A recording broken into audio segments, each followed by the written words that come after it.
The estimate sat on the counter between them, and nobody wanted to be the one to pick it up. $24,000, typed in plain black letters, no room to argue with it. Roy Callahan stood with his cap in his hands like a man at a funeral, and in a way he was.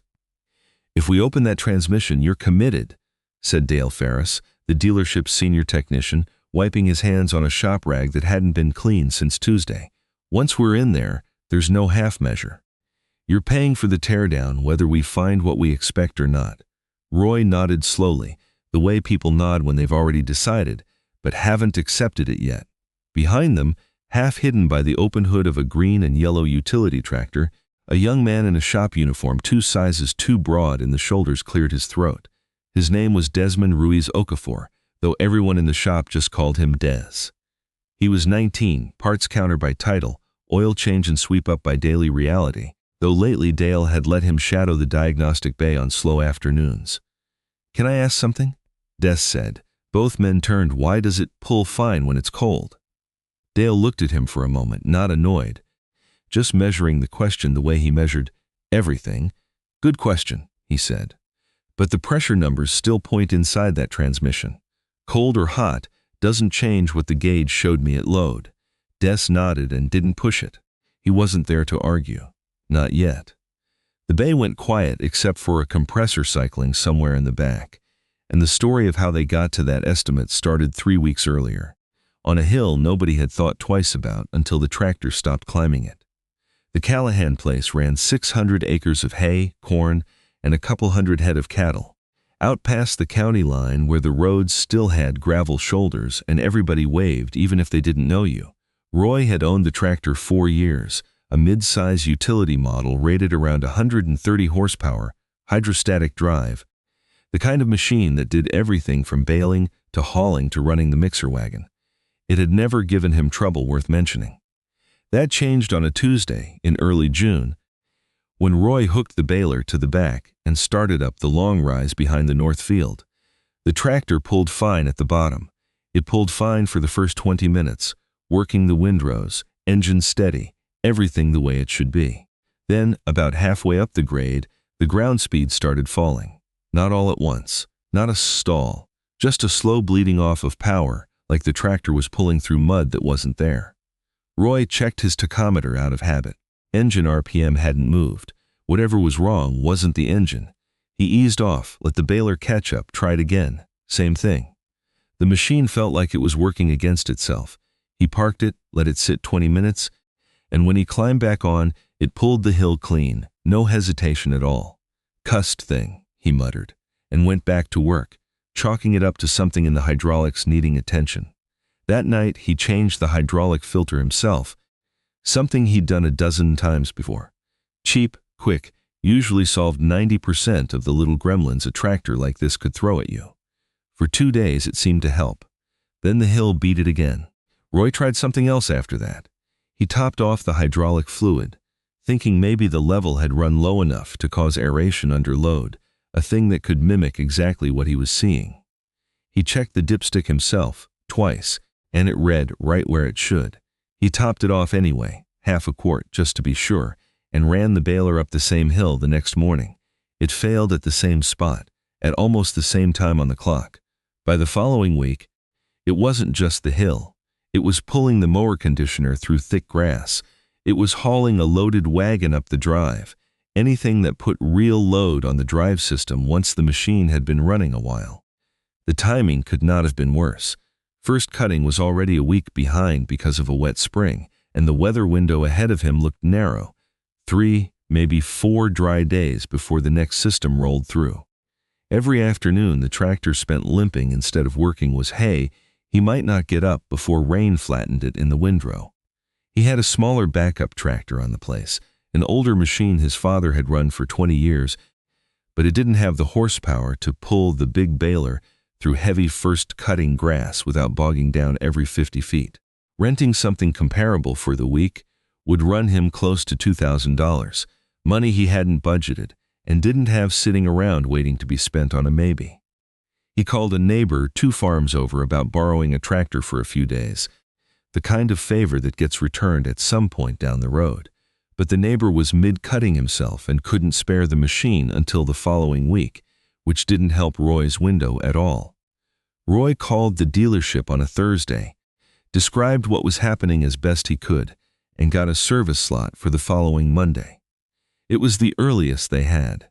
That was 4 days he didn't have to spare, and he spent them nursing the tractor through short bursts of work, running it hot on purpose in the mornings when it was fine, then parking it before the afternoon sag could ruin a job halfway through. By the time it rolled into the dealership bay, Roy had already lost the better part of a week he couldn't get back. Dale Ferris had been turning wrenches on Callahan's tractors, and half the counties, for going on 18 years. He didn't guess. He tested.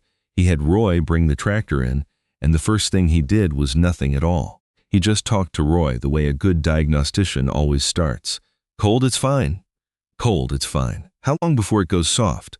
20 minutes, maybe 40 if it's cool outside, and it comes back after it sits, every time. Dale nodded slowly, already building a shape in his head, and it was not an unreasonable shape. He started where any good technician starts, with the easy things, because the easy things are cheap to rule out and expensive to skip. He pulled the hydraulic filter Roy had already changed and cut it open on the bench, looking for metal in the pleats, the kind of fine glitter that tells you something inside a transmission is grinding itself apart. He found almost nothing, a trace of ordinary wear material, well within normal range for a machine with this many hours on it. Nothing that screamed catastrophic failure. He hooked up the diagnostic tablet, pulled fault codes, nothing definitive, nothing that pointed a clean finger at any single part. He checked the fluid level and condition himself, confirmed what Roy had already found. Level was correct. The fluid looked and smelled the way it should. No burnt odor, no visible contamination. Then he warmed the tractor on a load bank, working it hard in the yard, watching his gauges climb the way they were supposed to. At the 25-minute mark, right on schedule, the ground speed sagged under load exactly the way Roy had described. Dale checked his hydraulic pressure gauge. Charge pressure, the pressure that feeds and controls the hydrostatic drive system, had dropped noticeably from its cold reading. He checked it again a few minutes later. Still down, unstable, actually drifting a little instead of holding steady. To Dale, that told a very specific story, one he'd seen before on machines this age. Internal wear in a hydrostatic transmission often gets worse as oil thins with heat. Clearances that seal well with thick, cold oil start leaking past when the oil warms and loosens up. The pump or motor inside the transmission case can't maintain pressure the way it should, and the whole system starts slipping under load. It was a completely reasonable read of the evidence in front of him, and it matched the filter inspection too. Nothing catastrophic yet, just quiet internal leakage that hadn't started throwing metal into the fluid. He ran it twice more to be sure, and got the same behavior both times. I think we're looking at internal transmission wear, he told Roy that afternoon. Pump or motors losing efficiency once things heat up. Filters clean, fluids good. So it's not contamination, and it's not a level problem. I want to open it up and inspect before we commit to a full rebuild. But I'll be honest with you, everything I'm seeing points that direction. Roy's stomach dropped the way it does when a number is about to get big. How big are we talking? If it's just a rebuild, probably 12 to 15. If the case is scored or we're looking at a full replacement unit with recalibration, you could be looking at 24. Roy asked for the estimate in writing. Dale gave it to him 2 days later, itemized, honest, nothing padded. Parts, labor, tear down, fluids, calibration. Downtime while they waited on the unit. $24,160. Roy sat in his truck in the dealership parking lot for a long time before he drove home. Des had been at the parts counter the day Roy brought the tractor in, and he'd overheard enough of the conversation to be curious. Curiosity was mostly what he had going for him at that point in his career. He wasn't a diesel tech, not officially. He was a diesel technology student, 2 nights a week at the community college 40 minutes away, and during the day he did whatever needed doing at the dealership, which mostly meant oil changes, parts running, and sweeping up. But Dale had started letting him hang around the diagnostic bay on slow days, mostly because Des asked good questions and didn't touch anything he wasn't told to touch. When the Callahan tractor came in for the third round of hot testing, Des found a reason to be nearby. He watched Dale run the load test. He watched the pressure gauge climb, hold, then start to sag right around the 20-minute mark, just like Roy had said. What caught Des's attention wasn't the sag itself. Dale had already explained the sag, and it made sense. Warm oil, thinning clearances, more internal leakage, less pressure, less pulling power. That was Diagnosis 101, and Des didn't doubt it. What caught his attention was something smaller, something that happened a beat before the sag. Dale had bumped the loader controls to reposition the front bucket. Just a routine adjustment mid-test, and for about 2 seconds, the steering had felt heavier than it should have. Nobody else seemed to notice. Dale was watching his drive pressure gauge, not the steering effort. Des didn't say anything that day.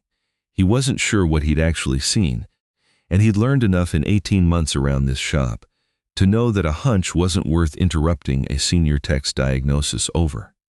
But he wrote it down anyway, in the little spiral notebook he kept in his back pocket for exactly this kind of thing.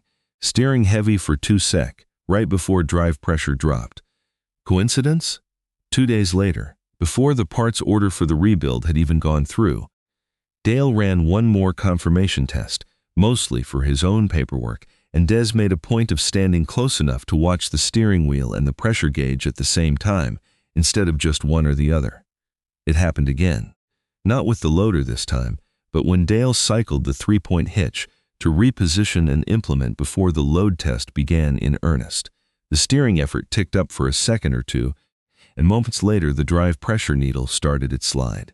That was twice now, on 2 different auxiliary functions, both times right before the sag. Des didn't say anything to Dale yet, but the coincidence in his notebook no longer felt like a coincidence. That night, back at his apartment above his aunt's garage, Des pulled out the tractor's service manual, the digital version the dealership had access to for that model line, and started reading about the hydraulic system as a whole, not just the transmission. What he found surprised him a little. The hydrostatic drive, the power steering, and the implement hydraulics all pulled from the same charge pump. They were separate circuits downstream, but they shared a common upstream supply. If something in that shared supply was struggling, it wouldn't just be the transmission that felt it. Steering could feel it too, in small, easy-to-miss ways, especially if the problem was intermittent or load-dependent, and so could the loader, and so could the hitch. Des didn't jump to a conclusion. He'd learned that lesson already, on a different tractor a few months back, when he'd been dead certain a rough idle was a bad injector and burned an afternoon proving himself wrong. A clue wasn't the same as a cause. He knew that now the hard way. So the next day, when the shop was slow, he asked Dale if he could ride along on the next hot test, and Dale, mildly amused that the parts kid was this invested, said sure. The Callahan tractor wasn't scheduled to come apart for another few days, waiting on Roy's final go-ahead and a parts order for the rebuild kit, so there was time. Des used it. He started by testing his simplest idea first, because that was the disciplined thing to do. He wondered if a faulty oil temperature sensor might be causing the transmission's electronic controls to falsely derate the drive system once it thought the oil was hot, even if the true internal wear wasn't as bad as it looked. It was a real possibility. Sensors go bad. He asked Dale if he could swap in a known good temperature sensor for a test run, and Dale, who liked seeing the kid think instead of guess, let him. They ran the same load test. 25 minutes in, the tractor sagged exactly the same as before. Same behavior. New sensor. That idea was dead. Des crossed it out in his notebook, wrote the time he'd spent on it, and moved on. No frustration, just a line drawn through a hypothesis that hadn't held. He started logging properly after that. Cold charge pressure, hot charge pressure, time to onset of the sag, engine RPM at onset, whether the loader or steering had been used in the minute before the sag, whether the sag came on gradually or suddenly. The first run gave him numbers, but no shape yet. Cold charge pressure sat right at the manual spec. Hot at the moment the sag began. It had dropped by a margin that looked bad on paper, but not impossible for a machine with real hours on it. The second run was where the pattern started to show itself. He timed the sag to the second this time, and cross-checked it against exactly what Dale had been doing with his hands on the controls in the seconds before. Loader again. Same result. The third run he ran, without any loader or steering input at all, just straight pulling on the load bank with nothing else touched, to see what would happen if he removed the variable entirely. That run, the sag came later, and it came slower, more gradual, closer to what a genuinely wearing transmission should actually look like on a graph. That single result mattered more than the first two put together, because it meant the fast, sudden version of the failure only showed up when something else was drawing flow, and the slow, gradual version, the one that looked more like real internal wear, only showed up when nothing else was competing for the pump's output. Over 3 separate hot tests, a pattern started showing up that didn't quite match what a simple wearing transmission should do. If the transmission itself were mechanically worn, the internal leakage should get steadily worse the hotter and thinner the oil got. The pressure drop should be smooth, predictable, tracking roughly with oil temperature the whole way. But Dess's numbers showed something jumpier. The charge pressure would hold reasonably steady, then drop fast, almost like a valve opening somewhere, rather than oil quietly leaking past worn internal clearances the whole time. And every single time it dropped fast, something else in the hydraulic system had just been asked to do a little extra work.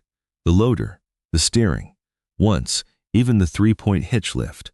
That was the second clue, and it was stronger than the first one, because it wasn't just a feeling about steering effort anymore. It was written down, timed, repeatable, across 3 separate runs with 3 separate accessory functions triggering it. Des brought his notebook to Dale. Dale looked over the numbers with the patience of a man who'd been wrong before and knew the value of somebody else's eyes. You're saying every time the drop happens, something else on the machine just pulled hydraulic flow. Every time in my logs, yeah. 3 different runs, loader twice, hitch once. Could be coincidence. Loader gets used a lot on this machine. Could be, Des said. But if it was just internal transmission wear, I wouldn't expect the drop to line up with something else drawing flow. I'd expect it to track heat, steady, the whole time it's hot. This isn't steady. This looks like it's getting starved. Dale sat with that for a minute. He wasn't the kind of man who dismissed a good argument because of who was making it, but he also wasn't going to delay a $24,000 decision on a hunch, however well logged. Starved how? I don't know yet. But if the transmission's drive circuit and the steering and the loader are all pulling from the same charge pump and something upstream of all of them is restricting when it's hot and under demand, that would explain it. The transmission wouldn't be failing. It'd just be getting robbed. Dale looked at the service manual diagram Des had pulled up, the one showing the shared charge pump feeding the whole system through a regulator before the flow split off toward the different circuits. If that's the case, Dale said slowly, we wouldn't need to touch the transmission at all. No. You understand what you're asking me to do here. Roy's tractor is scheduled to come apart in 4 days. If I delay that on a theory and you're wrong, we've cost him more downtime for nothing. I know, Des said. I'm not asking you to cancel it. I'm asking for one more test. Dale exhaled through his nose, the closest thing he had to a laugh when he wasn't in the mood to actually laugh. All right, one more test. What do you need? The test Des wanted was simple in concept, though it took some rigging to set up properly. He wanted to put a second pressure gauge in the circuit, upstream of the charge pressure regulator, right off the pump itself, so they could compare pump output pressure to the regulated charge pressure downstream at the same moment, cold and hot, under load and at idle. If the pump itself was the problem, both readings would fall together. If something between the pump and the downstream circuits was choking the flow, the upstream reading would hold while the downstream reading collapsed. Their first attempt didn't go cleanly. Des had tapped the upstream gauge into a test port that, according to the diagram, sat before the regulator. But once they warmed the tractor and ran the load test, both gauges drifted down together in a way that didn't match his theory at all. For a moment, standing there watching 2 needles fall in step instead of one holding and one dropping, Des felt his stomach sink the same way it had with the temperature sensor. Dale didn't say anything right away, just frowned at the readings and then at the diagram, and it was Dale who caught it, not Des. The port they'd used wasn't actually upstream of the regulator like the paperwork suggested. On this model year, a running production change had moved the regulator housing forward on the block, and the port they'd tapped was downstream of it too, just a different downstream point. It was a wasted 20 minutes, not a wasted afternoon, and Dale seemed almost glad to see it happen. "Good," he said. "Now you know why we always verify the diagram against the actual machine before we trust a number." They found the true upstream port, closer to the pump itself, retapped the gauge, and reset for a proper cold baseline before trying again. They ran it cold first, as a baseline.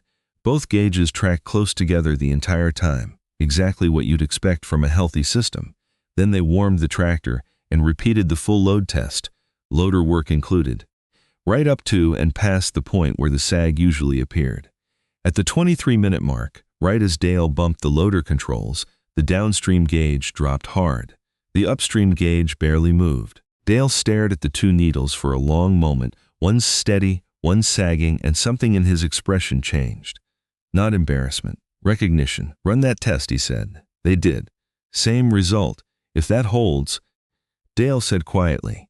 "We're not opening the transmission." They traced the circuit between the two gauge points by hand, component by component, because the regulator assembly for the charge pressure system on this tractor wasn't one single sealed unit.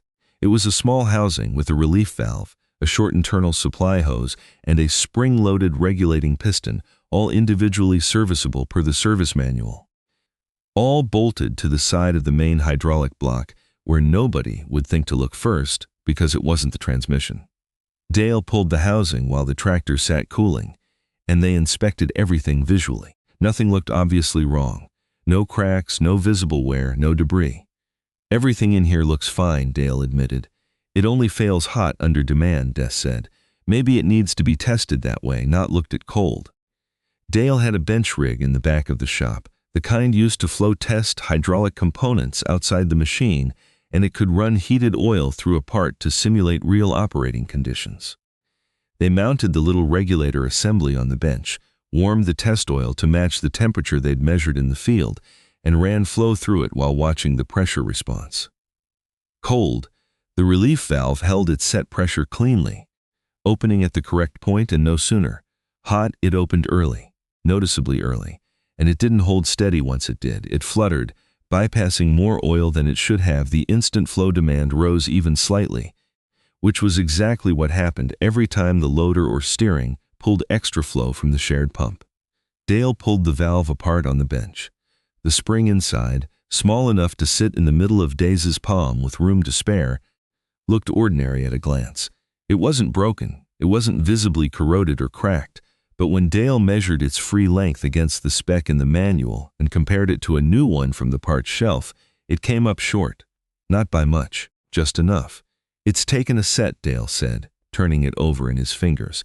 "Years of heat cycling, years of holding tension against hot oil, and it's relaxed a little more than it should have. Cold, thick oil, and a slightly weak spring can still hold the line close enough that you'd never notice. But once the oil thins out and something downstream asks for more flow, that little bit of lost tension is the difference between holding pressure and folding." That was the part that made it click for Des. It wasn't that heat alone was breaking the spring in the moment. The spring had been slowly wearing down for years, quietly, invisibly, and the hot, high-demand operating condition was simply the first time the system's real margin got tested and came up short. Under those conditions, the valve was opening too soon, dumping charge oil away from the drive circuit right when the system needed it most, especially the instant something else, like steering or the loader, asked for a share of that same flow. The transmission had never been the problem. It had been starved by a spring worth $18, one that had simply worn out its margin over years of ordinary use. The transmission wasn't losing pressure because it was worn out, Dale said, mostly to himself, turning the little spring over in his fingers. It was losing pressure because something upstream was starving it. Des didn't say anything. He didn't need to. He'd already written the same sentence in his notebook 2 nights before, in almost the same words. They ordered the replacement spring and a fresh seal kit for the regulator housing, since the seals were due for replacement anyway, and it made sense to do it right while the unit was apart. Total parts cost came to under $60. Labor for the diagnostic work and the actual repair, a few hours at most, since the transmission itself never needed to be opened. Dale called Roy that afternoon. "Roy, I need you to come back in before we go any further on that rebuild." Roy's voice on the other end sounded like a man bracing for worse news. "Not better. We found something," Dale said. "It's not the transmission." When Roy arrived, Dale walked him through it plainly, no jargon he didn't need. The way a good tech explains things to someone who trusts him but doesn't need a lecture. There's a small pressure regulator that feeds your hydrostatic drive along with your steering and loader. It's got a spring in it that's supposed to hold a certain pressure. That spring's weakened with age, years of it, and once your oil gets hot enough and something else on the machine asks for extra flow, it starts opening too early. That robs your transmission of the oil pressure it needs to do its job. The transmission's not worn. It was just never getting what it needed once things heated up and you asked it to share. Roy looked at the little spring sitting in a small parts tray on the counter, no bigger than a pen spring, and then at the $24,000 estimate, still sitting where he'd left it 3 days earlier. "That's it? That's it. Des here caught it. I want to be straight with you. I'd have opened that transmission based on what I was seeing. Everything pointed that way until he started logging the pattern and pushed for one more test." Roy looked at Des for a long moment. "You're the one that asked why it worked fine cold." "Yes, sir. I didn't think much of that question at the time. I didn't either, honestly. It just didn't sit right." Roy shook his head slowly, somewhere between relief and disbelief, and put his hand out, and Des shook it. The final invoice, once everything was tallied, parts, labor, fluid, the diagnostic hours across several days, came to just under $900. Roy signed it without hesitation. They ran the full hot test one more time before Roy took the tractor home, because a repair wasn't proven until it held up under the exact condition that broke it in the first place. Dale ran the load bank, warmed the tractor past the 30-minute mark, worked the loader hard, cycled the steering. Everything that used to make the pressure collapse. The gauge held steady the whole time. No sag, no flutter. Charge pressure stayed right where it belonged, even with the loader and steering both drawing flow at once. Des watched the needle the whole time, and it didn't move. Roy took the tractor home the next morning, but he didn't rush back out to the same hill right away. He wanted to see it hold up over a full day of ordinary work first, the kind of mixed use that had never once been part of the shop's test bench. He ran it through morning chores, moved a load of round bales with the loader, cycled the steering in and out of the barnyard a dozen times, then hitched the baler back up in the afternoon heat, the hottest part of the day, when the oil would run as warm as it ever did.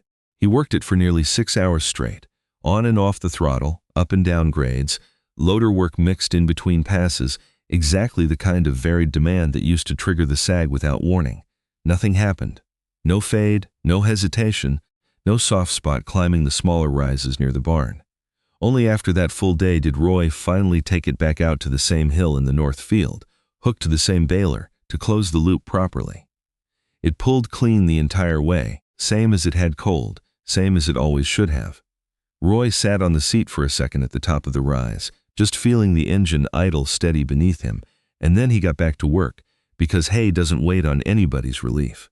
Back at the shop, Dale found Des at the parts counter a few days later, restocking filters, same as always. "You still doing your diesel classes 2 nights a week?" "Yes, sir. How much longer on that program?" "About 1.5 years if I keep the pace up." Dale nodded, thought about it, then said, "Next time something comes in that doesn't add up clean, I want you in the bay from the start." "Not after. From the start."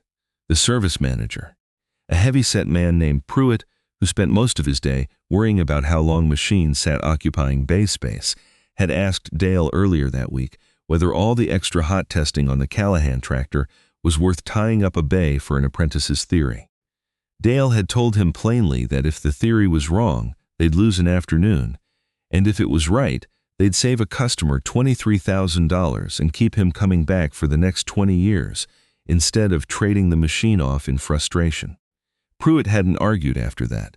Des's own supervisor in the parts department had grumbled about it too, more than once, reminding him there were shelves to restock and a counter that didn't run itself while he was off chasing pressure gauges. Des hadn't pushed back on that either. He'd just come in early a few mornings to get the counter work done before the shop opened, so nobody could say the notebook was costing anybody else their time. Des didn't say much back. He just nodded. The way you nod when something you've been quietly working toward finally gets said out loud by somebody else. That afternoon, a different tractor rolled into the same bay for an unrelated issue, a hydraulic whine on a loader tractor 2 farms over, and Dale glanced over at Des while he hooked up the diagnostic tablet. "What do you want to check first on this one?" Des thought about it for a second, then pulled his notebook out of his back pocket, flipped to a clean page, and started writing down what the owner had told them about when the noise happened. And when it didn't. Cold pressure first. Then hot. Then whatever didn't line up between them. Roy told the story to a few of his neighbors over the following weeks, the way farmers do, standing at the edge of a field or leaning on a truck bed after a long day, and every time he told it, the number came up first. $24,000, and what it actually took to fix it. Some of them shook their heads at the dealership, assuming the worst about how close they'd come to spending money for nothing. Roy corrected that every time. The diagnosis hadn't been dishonest. The pressure had genuinely dropped, exactly the way Dale said it would, exactly the way a worn transmission would make it drop. The only thing that had been missing was one more test, run at the right moment, by somebody willing to ask why the easy answer didn't quite explain everything he was seeing.